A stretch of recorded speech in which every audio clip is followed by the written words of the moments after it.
In the darkest hour, God gave them a sign of hope. And that's what that land was. Now, I think there's something really important for us to hear in this, because this is how God works. In our darkest hours, he still gives us a sign of hope, something to hope in. It may not mean it takes away all the pain. It may not mean it makes life easier in that moment, but he gives us a sign of hope. He never leaves us to despair. Despair and hopelessness do not come from God. They are not the work of the Holy Spirit. If we are ever in a season in our life where we feel despair and hopelessness, know that those things aren't coming from God. Right? God always, even in the darkest moments of our lives, will give us something to put hope in. And for Jeremiah, it was the land.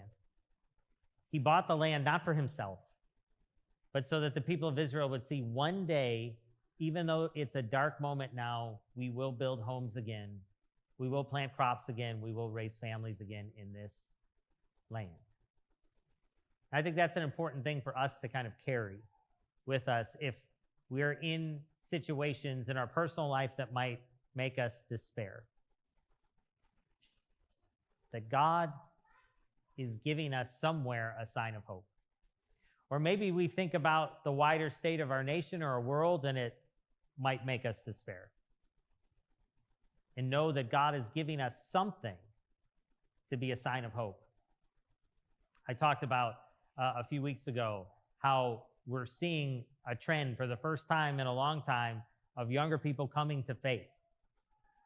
Right? That's a sign of hope in the midst of no matter how troubled we might feel we are as a nation, or divided, or angry, or unsettled, God is giving us signs of hope. Signs of hope. Now, just like Jeremiah, just like when I bought my first house, it might not work out exactly the way we would think. Jeremiah didn't build on that land. Somebody did. 70 years later,